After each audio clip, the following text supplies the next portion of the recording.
शिक्षा उस शेरनी का दूध है जिसको जो पिएगा वो दहाड़ेगा। यह स्टेटमेंट बाबा साहब भीमराव अम्बेडकर का है।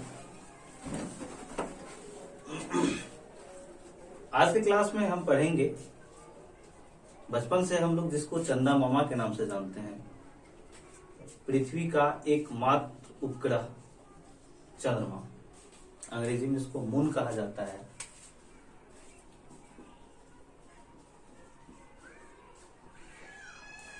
सबसे पहले इसकी उत्पत्ति के विषय में जानते हैं। रिटर एक वैज्ञानिक हुआ जिसने एक स्टेटमेंट दिया था कि पृथ्वी में हलचल होने के कारण यहां से कुछ चट्टानें फिसल के, भारी चट्टानें फिसल के अंतरिक्ष में चली गई और ये जो गर्त हुआ, गड्ढा हुआ, वही गर्त प्रशांत महासागर के नाम से जाना गया। लेकिन यह वैज्ञानिकों का मानना गलत हुआ। वैज्ञानिक इसको मान के नहीं चल रहे। वैज्ञानिकों का अधिक अनुपात में ये मानना है कि एक भारी ग्रह आई जो पृथ्वी से टकराई और टकराने के बाद पृथ्वी में टक्कर से इसके ग्रह, इसके चट्टानें टूटी पृथ्वी की और वह अंतरिक्ष में चली गई जो चंद्रमा का निर्माण किया।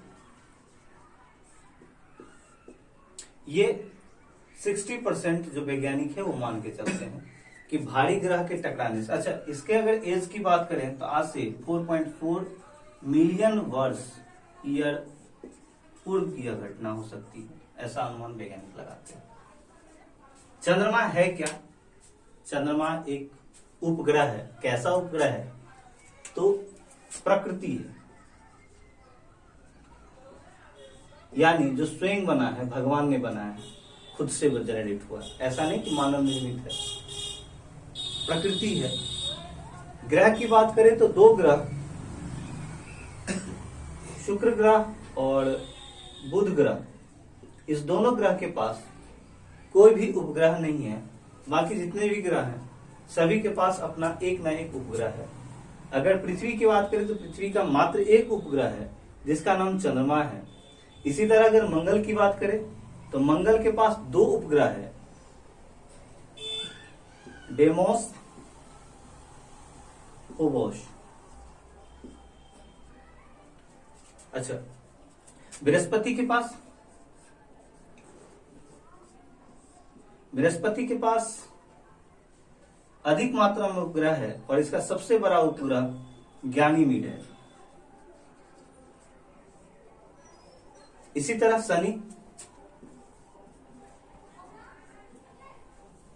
टाइटैनिक,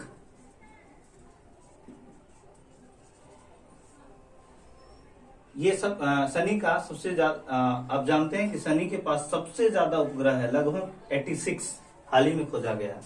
इससे पहले हम जानते थे कि 78 उपग्रह बृहस्पति के पास है, लेकिन हाल ही में यह दावा किया गया है कि सबसे ज्यादा शनि के पास उपग्रह है और शनि का सबसे बड़ा उपग्रह टाइटैनिक के नाम से जाना जाता है। शनि के विषय वस्तु में एक बार जान लीजिए कि यही एकमात्र उपग्रह है जिसके वायुमंडल में एक वलय है, रिंग जिसको बोलते हैं, ऐसा इसके अंदर वो यानी राउंड राउंड रिंग करता है। शनि के पास वलय है, यही एक वलय है जो इसमें चट्टान और जल की मात्रा है वलय में। अरुण और वरुण,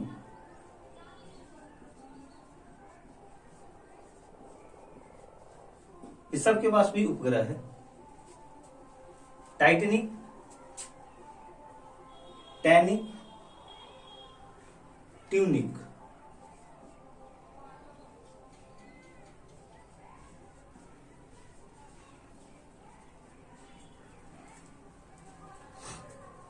आते हैं चंद्रमा के विषय में।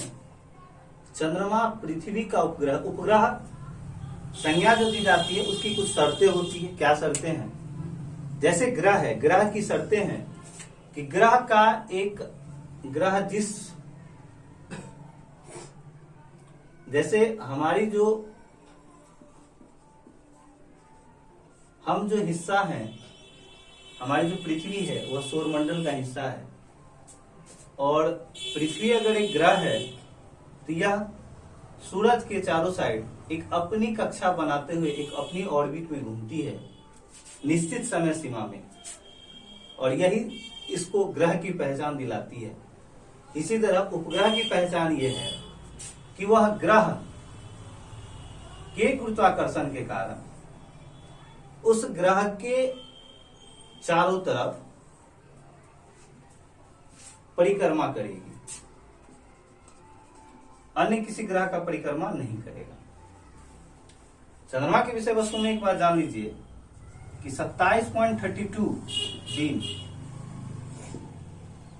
इतना दिन में चंद्रमा एक अपना घूर्णन भी तय करता है, जिसे को हम परिभ्रमण कहते हैं। एक घूर्णन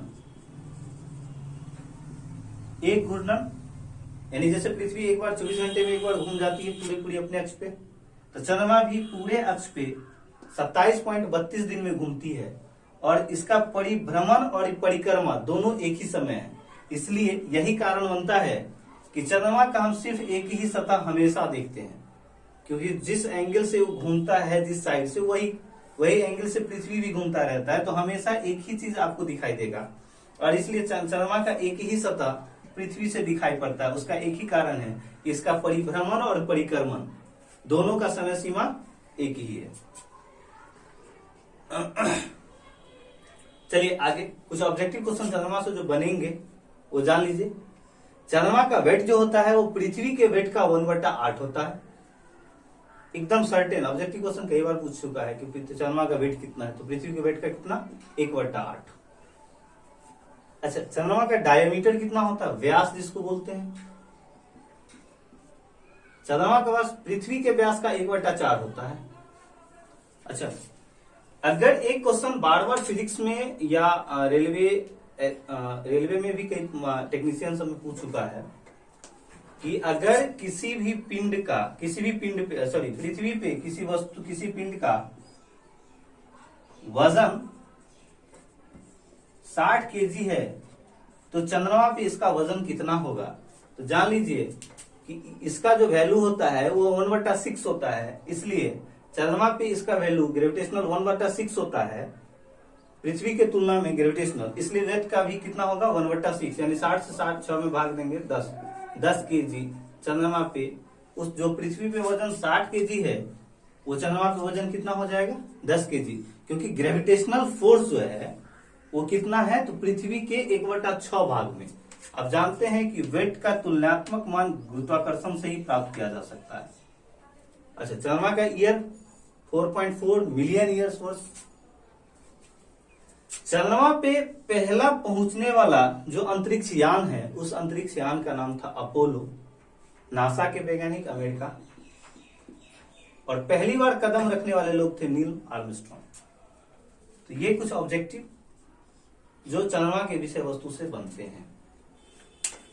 चंद्रमा के विषय में कुछ और बातें जान लीजिए, हम जान लेते हैं।